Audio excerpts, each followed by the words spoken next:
Welcome to the Real Estate Syndication Show. Whether you are a seasoned investor or building a new real estate business, this is the show for you. Whitney Sewell talks to top experts in the business. Our goal is to help you master real estate syndication. And now your host, Whitney Sewell. This is your daily real estate syndication show. I'm your host, Whitney Sewell. Today our guests are Vikram Brar and Princi Gill. Thanks for being on the show, guys. Thank you, Whitney. Thanks for having us on the show. Yeah, I'm honored to have you all on. You all are doing some big stuff, and I know a lot of the listeners can relate to your all story, and potentially they're way behind you. But I know everybody starts somewhere, right? And you all had careers in Silicon Valley, and then you all have transitioned, and now you're doing big stuff in multifamily. So I'm looking forward to hearing more about the story. But since there's two of you, I'd love for you to give a little background, just your specialty a little bit, maybe your strengths and maybe what you came from, and we'll dive into that transition a little bit into how you all are moved into multifamily and now been so successful there. But just elaborate a little bit for the listener and myself more about who you are. Sure. Thank you everybody. It's a pleasure to be on the show. So Princi and I, we both grew up in India, and then from there, we went our ways around the education. And I came to here, U.S. for my industrial engineering. Princi went on to London to do her finance thing. And then once we got married, she has always had this dream about working in the Silicon Valley. So, even before I could place Silicon Valley on the map, I could remember her saying that that's where she wants to work. And when she was here, she got an opportunity in New York in Silicon Valley. And obviously it was a very simple option for her to pick Silicon Valley, and she moved out here. And, I was sure if I didn't find that job, at that time I was working in the automotive sector, and I knew if I didn't move from there, that I was not going to see her again. Not really. The story goes, I told him, if you love me, follow me. And he did in a couple of months. Anyway, I'm an industrial engineer by background. That's my bachelor's and master's. And I started working in the automotive sector in Detroit. And I worked there. I rose up in operations, overseeing multiple shifts, hundreds of employees. And then from there, I went on to Big Four, to Deloitte, in supply chain strategy. And there I transitioned to the Silicon Valley, essentially following Princi to the Silicon Valley. And from there, I got to know about the startup world and all that stuff that was happening over there. And I got into startups. So the last 12 years before transitioning into multifamily, I've just been I've been at startups doing manufacturing operations, and my last gig was VP of Ops at a neuroscience startup tool company that spun out of Stanford. And so that's essentially my superpower as well, lies in the processes, scalable processes, helping companies grow. And now we are building that over into our world. Yes, and if you ask me what my superpowers are, that's really looking at the dollar amounts, looking at the financials, looking at how to improve processes, how to cut costs, all of those. So yeah. Some great skills to have in multifamily, right? Or right. Investing. Somebody that's special, both of you, good at processes and one focusing. So many engineers come into this business, and I just think it's that the way your mind works. It's not ultimately the way mine works, but I'm glad there's people like you, right? That love the numbers and love the spreadsheets, and and it's so important, no doubt about it. But that's a lot to leave behind, right? So you all obviously worked very hard, to build those careers, but so why multifamily? Why make the jump or the leap into multifamily investing as opposed to just staying in those careers? Sure. No, that's a very interesting question, and it goes a little bit deeper. So one of the things that what happened when I moved to US was I got diagnosed with an autoimmune disorder. And it was, so it not only controlled what I could do, but it's also controlled where I could be. So, things, I could, I grew up my father was in the army, so we were very disciplined. I never thought two things about it. We just learned to live with things. So learned to live with it. Things went on. We got married. We've been together since undergrad. And everything was going on fine. The medications one after the another, and slowly it started working. Anyways, in 2013, I had to undergo surgery, and there were some complications. I was at one of the best hospitals operated by one of the best doctors in the world. But life is life, it's going to do what it's going to do. And so things happened, and there was a period of time when it was pretty clear to most of the staff and getting to me that I was not going to make it. And Princi was pregnant with our first kid, and 8 months pregnant to be precise. I could not talk towards the end, so I didn't have the strength. So all I could think of at that time sitting there was, what am I leaving behind? And it's that moment of clarity. I know many people have talked about this, and I got the opportunity to get there, and I had this moment of clarity that no, I was not done yet. So we're going to come back, and brain is super powerful. Slowly but steadily things started changing. I got home, we got together, and we were like, I'm not going to leave her behind with just a W-2 job, right? If it ever comes to that, there will be generational wealth. So anyhow, that was our, if you didn't know about multifamily, all I knew was real estate is one of the vehicles to get into wealth generation, wealth creation. And we started educating ourselves, found bigger pockets, found multifamily 2015. And then, we figured out that, yes, there was a way. There was a way to take your Silicon Valley wages and transition into something which is equally meaningful, because last 12 years was about med devices, making sure you can impact people's life positively. And we were like, how do you take that and the financials of that and then still be able to transition? And multifamily was a very simple, easy solution for us. And that's how we got into multifamily. Yeah, it was very important for us to enrich lives, to impact lives. We did fairly good in our careers, and then while implementing softwares and processes, it was every time you go live with a project, you used to feel good that you have done something, you've transformed a business. And when we found multifamily and everything that comes with it, it was equally exciting. It was like starting a new career. It was, you get that rush, and yes, Yeah, it was absolutely a lot of fun. Yeah. Well, we're thankful that you are healthy now. You've made it through that. Wow. Just that clarity now, though. And I've heard many stories. Like people are on their deathbed, and it's like, okay, then you get to really examine, okay, what's happening in your life, right? And and pushes you to make some amazing changes, like it sounds like it has for you all. But so, what about? How did your those careers help? Have you leveraged that experience for multifamily and to be successful in this space? What are those skills maybe that have really just poured into this business to help you explode a multifamily business? Sure. So I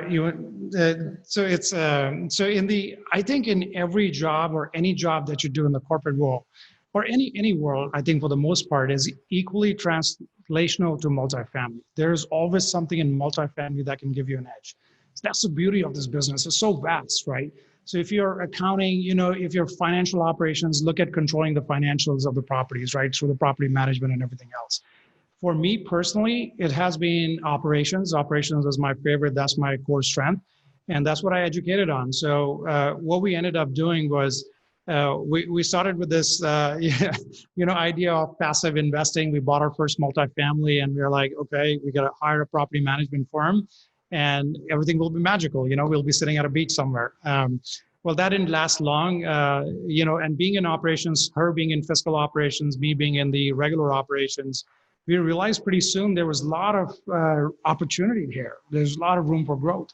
So I just brought in the operation rigor to the multifamily world. I'm leveraging our lean manufacturing, Six Sigma principles, implementing those processes in the renovation team. We are vertically integrated. We have property management in-house. We have a renovation team in-house. So I'm just trying to leverage those principles and bringing that manufacturing line essentially into the construction side, which hasn't happened since 1945. It's unbelievable, is how far behind construction is compared to manufacturing. So I'm literally bringing that in. My employees might think some days that I'm a little bit too much, but it's a passion. It's a passion. You keep working on it. And we are bringing structure. We are bringing the template approach to multifamily as well, because we do renovations in-house as well. We bring in that, yes, it is very important to have those touch points. It's very important to have the morning meetings. It's very important to plan, and then execute rather than execute and then say, oh no, what next? So we are bringing that, and we have seen it's really helping our teams. It is helping us to complete projects on time and within the cost, within the budget. So we are bringing all of those. So when we look at it, when we start a project, it's just like how we used to do that in the corporate world, which is you need to plan, and then execute according to the plan. And then you need to have those checkpoints. How are we doing? What are the issues? How to address them, right? And what are the lessons learned? How not to repeat this in the next time around? Because and essentially deliver a predictable outcome. I think that's all it is about, right? Delivering that outcome that we all forecasted or projected. And I guess, to be able to deliver that predictable outcome, the more things you have control of, the more predictable it is, I guess. That is so true. That was the reason why we were crazy enough to do everything ourselves, bring everything in-house, and bottom line, that's what it was. So. Yeah, no, and just to give a little snippet of it from the corporate background, there was an era in 80s, 90s where companies, corporate world started outsourcing a lot of the manufacturing and everything else. And very soon they realized it's uncontrollable. Look at Boeing, how much they suffered by outsourcing everything else. And starting with Silicon Valley in the last decade or even less than a decade, everybody vertical integration has been the buzz, right? It's everybody's trying to bring it inside because everybody knows how important it is to be able to control the entire value chain, to be able to get to the predictable outcome. So that's essentially what drove us to do what we do. It's a lot of hard work, but we believe that's the right way to do it. So when should someone be thinking about bringing in, say, property management, in-house?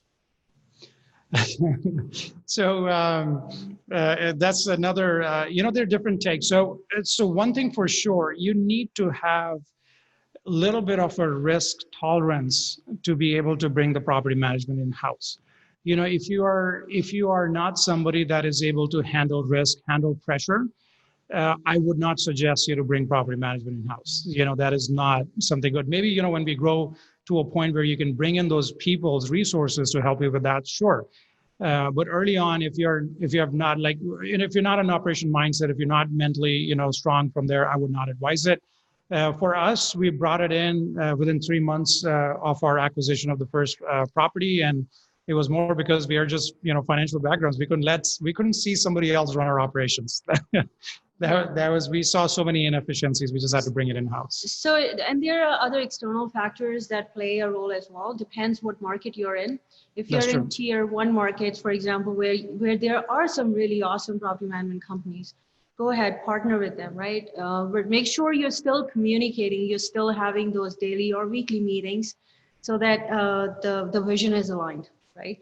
If not, then plan. It's you need a property management software. You need some really good people, and you need to have a lot of time to spend on it. While you need to understand your properties, you need to understand the bones of your properties and everything. And if you have all of that, you will be able to figure it out. At the end, I don't think anybody would regret doing property management. From our short answer, from our perspective, as soon as you can. Yeah. So, I love how you stated, like, controlling the value chain and ultimately to deliver the predictable outcome, right? What are some other things that's really helped you all to do that, or to really master that as much as possible, outside of, say, bringing property management in-house, and maybe we talk about bringing even construction in as well, but anything else? It's essentially, it's this materials as well. It's a whole supply chain of materials. And so it goes back to design. Like it starts for us, it starts very early. And this is, again, our corporate culture is reflecting that in us. So Princi, whenever we do an acquisition, like for instance, we're under contract on a property right now. And it is, we have already looked at all the kitchens. We have designed the kitchens. Princi's already looked at them. And what we try to do is we try to standardize the designs as much as we can. So to give an example, the first property that we bought, the 45 units, it had more than 10 or 15 different designs. I think it was probably 30, right? 30 layouts when we started with that you could have to do it. So Princi, we're like, this doesn't make any sense, right? It's so confusing for us forget about the contractors, or the workers who are going to work on it. Like, how confusing is it for them? So there's a lot of room for error.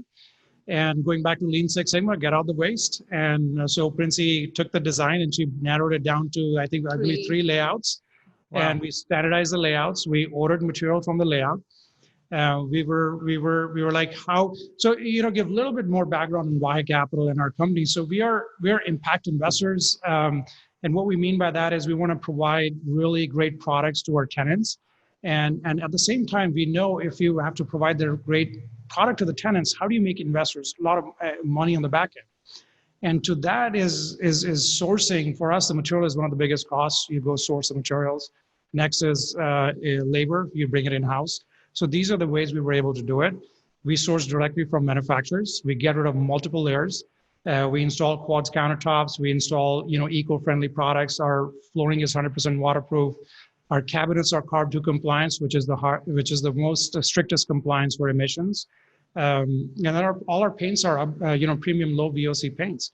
So when a tenant comes in, they're really coming into a very safe and beautiful housing. That's been our number one go-to thing. So these are all reflections of our corporate world. Is like, how do you solve that problem, right?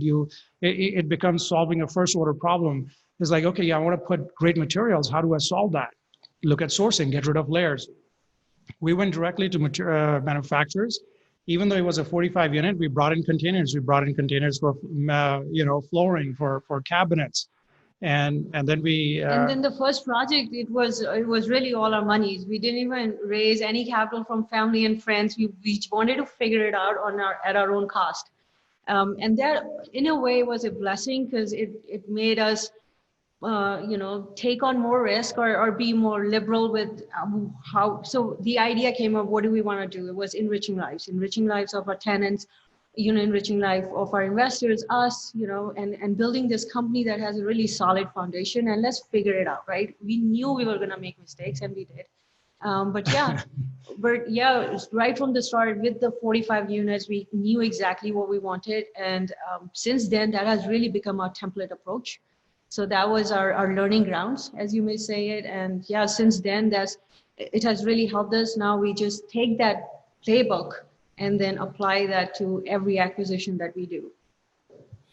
I love that. How you're really diving into every portion of the business or the operations, per se, so you can save as much money here, but provide as much value as possible, and not just thinking about investors, but really, pulling that blind back a little bit, not just saying, okay, go contractor, you go take care of that, tell me what we need to do. But I love how, you were thinking ahead and saying, instead of having, what'd you say, 15 different floor plans or kitchens, whatever, taking it down to 3. So you simplify those things as well. That's incredible. So, what's been some of the, let's say, I think you said in 2015 is when you all started getting into multifamily. 2017, we bought our first multifamily. We started educating ourselves in late 2015. I found about multifamily. Okay, that's what it was. That's what it was. In growing the brand that you all have, and obviously platform, bringing these the property management and construction in house. What's been a couple of the largest hurdles that you've had to cross? Figuring that out and growing a team like that.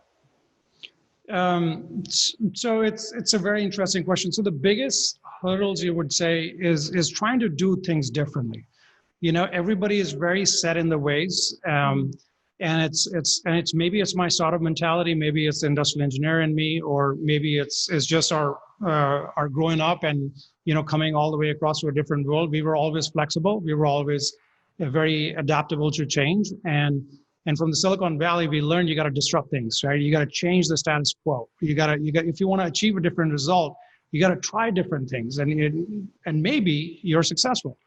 And so we just took that approach. And for us, I think the biggest thing to this date is getting much easier, is to get employees into that vision, into that mode of, yes, it's going to be different. Yes, it is different. Just believe in it. Try it. If you don't like it, we'll go back. I think just having everybody change their perspective has been the biggest challenge. But it's actually very, very funny, because now they're beginning to start, after like 2-3 years, they're beginning to start the same language, and it's very humbling. It's very humbling to see that. Yeah. Could you elaborate a little on that vision, or like, how, what is it, just the mindset? Is it, what is it they're having to change? Because it is difficult. I just love to hear a little more. Sure. I think Princi can talk about the leasing side of the business, and I'll give a construction side. Yeah. So, for example, leasing, we do offsite. We have a team that takes phone calls and does all the ads and everything, and we do ads in English and Spanish. And it was very difficult to have property manager convince them that this is going to work, because what we saw was, so the way we look at things is, first we look at the challenges and see how we can solve those. You have a property manager sitting in the office, having a conversation with a resident, and his phone or her phone is ringing. There is no way they're going to be able to pick up the call. And in this process, there are so many leads that are going to just pass by. So what we did was and this was back in 2017. It just come from our technology background, because yes, there are things that can be outsourced and there are things that should be done in-house, right? So we outsource the leasing until the time that the leasing converts to a tour. Outsource meaning just VAs. VAs. Yeah, it's still in-house. Yeah. It's still in-house. Of course, we have our own in-house VAs. And yeah, that it was a little bit of a challenge to have the property managers change that mindset. But once they did, it's just amazing. Now they just absolutely love it that their calendar is being planned and monitored and being run by somebody else. And they just have to start the process from the time a resident comes in and the tour starts. So that, I think the biggest challenge for them to give away that control, they're like, how am I not posting, right? How am I not generating the lead? And at some time you have to be a little flexible. We were with some of our property managers who said, sure, go ahead. You want to post, you can go ahead and post as well. So that let them also, be part of that process. And then at some point have the realization that it's not even worth it. I shouldn't be doing this.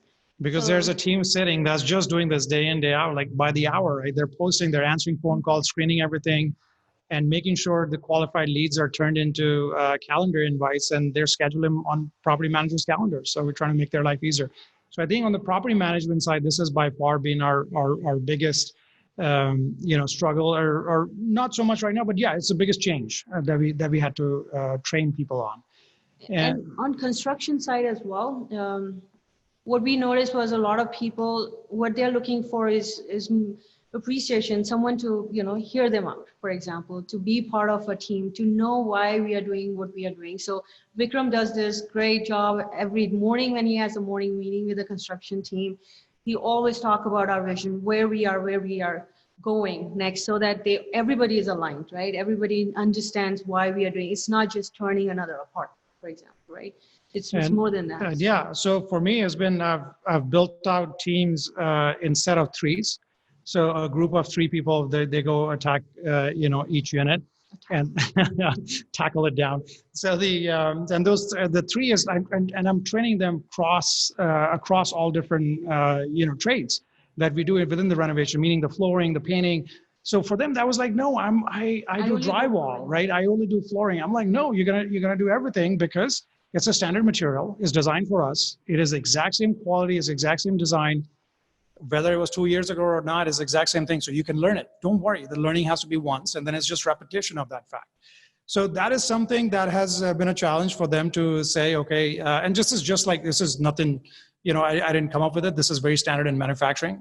You bring in a team, you cross-train them, and know the team is more robust. So the team moves forward together. So that's what we've been working on, and I was really happy that they started picking up some lean language along the way. so I was surprised this morning when they brought it up. Actually, this week when they brought it up, some Lean Six Sigma stuff. So that was very, very, very gratifying to hear that. Yeah. How do you all motivate employees, or do you all incentivize them in any way?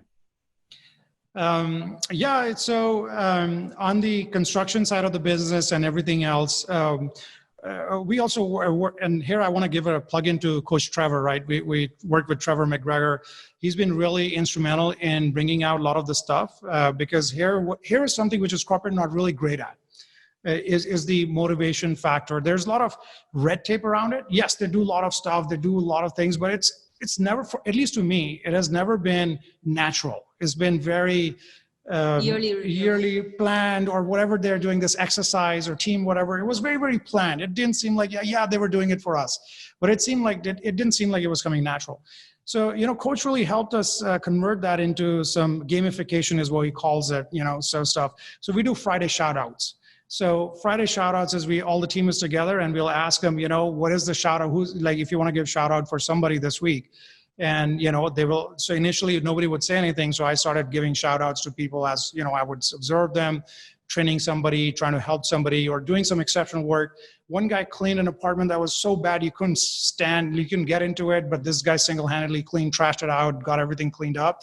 So he deserves a shout out, he's doing that. So we strongly believe in shout outs. There are monetary, incentives as well as we come along, as they get faster. There's some incentivized payouts, but most of it is just that human touch, is to make them feel like you're humans. We're appreciating what you're doing. And then going back to, the book by Dale Carnegie about how to win friends and influence people is all about, even if there's something that did something wrong, you talk about probably for like 5 seconds. The rest of the time, you're talking about what all they did good. And slowly they'll start compensating for whatever that thing they need to work on. So that's what's worked out for us. Great advice right there. No doubt about it. Yeah. Appreciate you sharing that. I'm always thinking about how, how incentivizing employees and just, I want them to be part of the team. I want them to also have the entrepreneurial mindset, like kind of like you all were talking about, how do we fix these problems? Have that mindset and not just see it as this massive hurdle. But what's a way that we haven't talked about that you all have recently improved your business that we could apply to ours? So I think Princi loves saying this. It's like working hard. The first thing is just work hard at anything and everything, that whatever you're encountering, because we all have different viewpoints. We all have different businesses. We are all coming in from different angles, right? And so whatever that angle is, whatever that responsibility is, just work hard at it. Just give it your 100%. Statisticians might not agree. Give it your 200%. There cannot be anything over 100%. But give it your 200%. And then what will happen is things will come to you very naturally after that. And then once they come naturally, you make a template approach, and Princi says it best, and then you automate them. Then you work smart with that hard work and go solve another problem. I think if I had to give a high level stuff, that is what it is. It's all in hard work. And that's what an entrepreneurial mindset should always be. That first you need to figure it out yourself. Like if I'm not confident and I don't know something, how can I even know what I expect, right? So me and Vikram, even though we are challenged by time, but we always try to figure it out ourselves, and then we try to optimize it, and then we give it away. So yes. And love that. Build a process, right? And then you can improve it. Yep, absolutely. And you're intimate with it. Yeah. So how are you all finding investors right now? And so it was first 118 units that we bought. We just pretty much use our own capital. So we weren't sure we wanted to go syndication route or not. Why would anybody give us any money? Plus, we didn't even know it was syndication. The typical mindset you have at the very beginning, right? But then we had friends and family come in as I started to learn about what we were doing as our business. So we have that. We have co-workers who have come in. So we have been very fortunate that our friends and family, and just being in Silicon Valley and surrounded by these successful people and sharing our stories, has been extremely helpful in bringing in this pool of investors. What does that look like, sharing your story? Is that like, you're at an event somewhere and just a group of people talking, and and all of a sudden these people become investors just because they hear about your success? Yeah, we met at an event. Yeah, so yeah. No, so yes, it's definitely going to the events and doing that. And that is very important because you're in a place where everybody flew in, they're locked in. They have highly motivated people that are in that place, and sharing your stories means a lot. So there's one definitely thing. Speaking on a podcast like yours is a great opportunity to connect with individuals who share the same viewpoints as you do, right? And so these are definitely big. And then for us, it's another win is when we go to work, get-togethers or parties and friends, and then we just, these things come up. What are you doing? So things happen. Their friends are there. So it just this word carries. So that is definitely the beginning. But what you are doing is, I think the ultimate, ultimate marketing approach is to have a podcast and have a viewpoint that is from an area of expertise that belongs to you, and you're able to attract people who have the similar mindset. I think eventually it all boils down to how well can you communicate what are you really doing out there to the world, and the world listens. How do you all like to give back? So as we mentioned, our company's logo or motto is enriching lives. So the way we give back, first of all, is by providing a safe and a beautiful housing to our tenants. It starts there. We do work a lot with our employees. We help them out in their professional and their personal careers. We listen to them. What are their goals? Where do they see themselves 10 years from now? We have a growing team, and a lot of the people that work for us, they have never been heard. So we make sure that we have the one-on-ones with them, and we are helping them and their families in everything that we can do on our side. So that's actually what we are giving back right now is through helping people realize what they can do. We've never been afraid, like we have this team of more than 23 people, and we've never been afraid, like what if we train them, what if we make them, grow their skill set, what if they leave? So we believe in, like, if we do that, they might stick around and help us get even better, So for us, give back is that right now in enriching tenants' lives and everything else. And then I'm very sure, like, as we grow, we will grow somewhere through these areas and to see how we can just continue to enrich people's lives. Nice. Yeah, I was just finished a book, Sam Zell's book, Am I Being Too Subtle? And I would say the last three chapters were probably the best. But he talked about a lot about many things you all have discussed, and just helping your employees have that entrepreneurial mindset, and then he talked about how different employees would leave, and then but he encourages them to be the best they can be at whatever they want to go do, and he finds that a lot of them will then want to come back. Right. Once they found the grass isn't greener, Yeah, no, absolutely. This is so true. And to me, that is the biggest thing you can give back, because once you train somebody, one person, right, you give that desire into one person. Just imagine what that person is going to go do that to 5 other folks. So I strongly believe this is a huge, it's just part of education, whether it's personal education, skill education, or whatever else. It is all part of making people realize their dreams and encourage them and their true potential, unlock their potential. Yeah. Wow. Princi, Vikram, I'm grateful for your all's time and just sharing about how you all got into this multifamily business, and amazing story, by the way, and just what you all are doing. I love your all's approach just to helping the focus on the tenants and just the operations side as well, and your all's expertise on the numbers and just making it happen, but as lean as possible at the same time, and just the focus on the employees as well. I love that. But tell the listeners how they can get in touch with you all and learn more about you. Sure. No, thank you. So, Princi and I, we can go to Wahe Capital. It's WAAHECAPITAL.com. And you can find us both there. Plus, you can find us both on social media. And, one of the last thing we want to just repeat is, like, we believe in impact investing, and we believe in changing neighborhoods. We believe in changing communities. We believe in giving back to the areas and people around it. So if anybody wants to do that and make solid returns, feel free to reach out to us, and let's see how we can work together for the greater good. Thank you for listening to the Real Estate Syndication Show, brought to you by LifeBridge Capital. LifeBridge Capital works with investors nationwide to invest in real estate, while also donating 50% of its profits to assist parents who are committing to adoption. LifeBridge Capital, making a difference, one investor and one child at a time. Connect online at www.lifebridgecapital.com for free material and videos to further your success.